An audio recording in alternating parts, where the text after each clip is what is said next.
What's up, guys? Today we're coming at you with a coffee time discussion video on pendulums. But before we start this video, if you're new to the channel, be sure to hit the subscribe button. Also too, be sure to check any links in the description box and be sure to check the community section because a lot of these video topics come out of there. So let's jump into this and let's see what we're coming at you with. Since the release of the July ban list, pendulums have, been a deck that you've been able to, you could really sculpt to the way you want to, considering a lot of the top decks that took, some pretty major hits. But the reason why I wanted to have this coffee time discussion video, pendulums have a pretty good little place that they could really step up depending on if you know how to make your plays. You don't get locked out with floodgates, things like that. You're able to play around a lot of hand traps. You're able to play around a lot of board negates, things like that. And that's something I think pendulums have in their corner right now. For instance, with pendulums, you're able to splash in a lot of different pendulum starter cards. And that makes it so that, it gives them a pretty good shot to be able to play around a lot of things. You got Mystical Beast Cerberus that you can put in there. You got your Chronograph Sorcerer that's going to be able to be special summoned. You got your Supreme King, Dragon Dark Worm, your Bissac, the Curtain Raiser, and even your Servant of Endymion. All these are good starter cards that it makes it really hard for your opponent to really be able to play around the plays that you're making. That's something that really gives the deck the versatility that you really need when it comes to the competitive scene of it. Also too, it gives it the access to many boss monsters.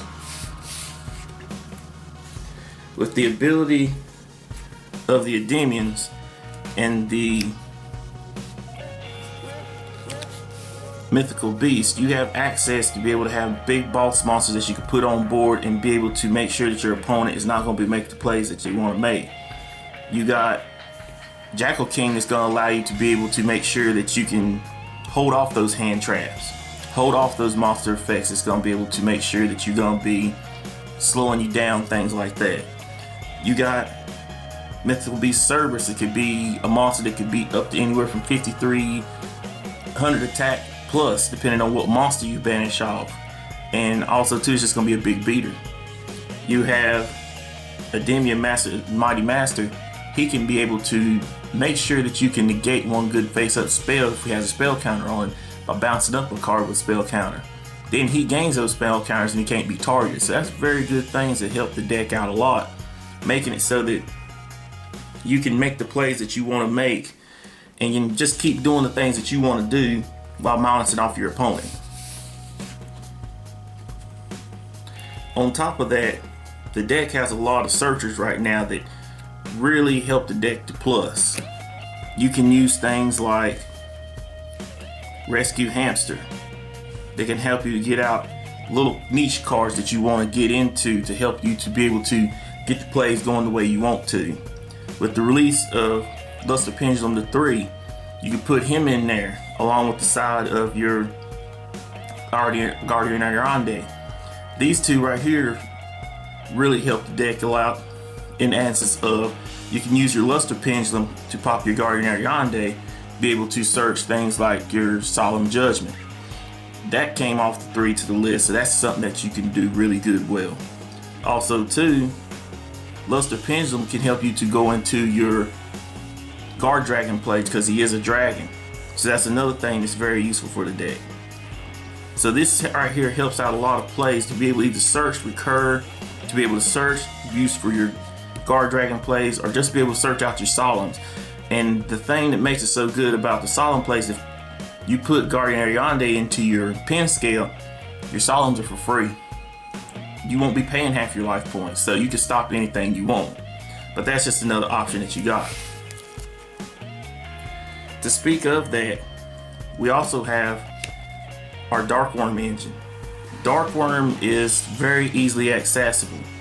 And the thing that makes it so good about that is you got your Dragon Shrine, your Foolish Burial, or your Dragon Ravine. These are easily able to get, and you can get your plays going by sending your Dark Worm to the graveyard and allowing you to be able to set the plays you want to.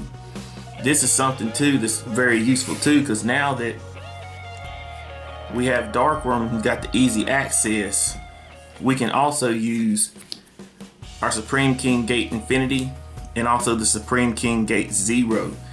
And the reason why you want to use these two is after you get all the plays going the way you want to, after you go to guard dragon plays, after you've done all the stuff that you wanted to do, you can, once your field pendulum scales are clear, you can set both of these in pendulum scales, blow both of them up, and it allows you to get a super poly waiting on your opponent for the next turn, making it so that it's going to be that much harder for your opponent to break your board.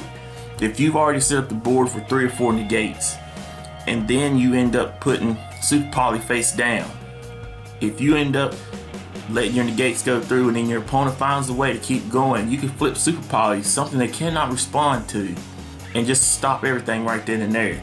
If you are running against a player that has 3 or 4 link monsters on board, you can throw super poly down and go into the new fusion World Chalice Dragon. Throw it out there, make your opponent get the sad face. If your opponent runs a bunch of dark monsters, go into your Starving Fusion Venom Dragon, go into your Fusion Dragon, just make your opponent get the sad face. If push comes to shove, you can even go into your Mud Dragon, things like that. So super poly can be very, very useful for the deck and help the deck to get the pluses that it wants to. One of the last things I want to talk about is like I said, I was talking about Guardian Ariande. Ariande is, like I said, very useful for the deck. The fact that Solemn Judgment came back off the ban list of 3 really helps you to be able to have, you know, the counter plays that you want to. Ariande is going to be able to search these out very easily anytime, you know, one of the cards get popped. If you have Guardian Ariande in the pin scale, like I said, you can use your Luster Pendulum, search out another one, get another one. That's another play that you got. That way you have one sitting in the pin scale, making sure that this is live and you can just activate without paying no effect, because your opponent's not going to want to destroy it and let you get another search for another one. Also too, you can also use Defective Electrum to pop this in order to get your search. Also too, that's going to allow you to add it right back to hand.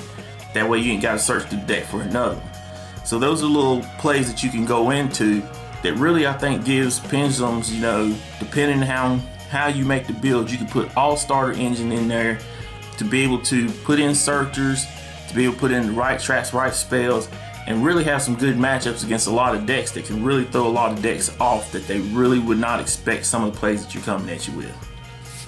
But that's it for this discussion video, guys.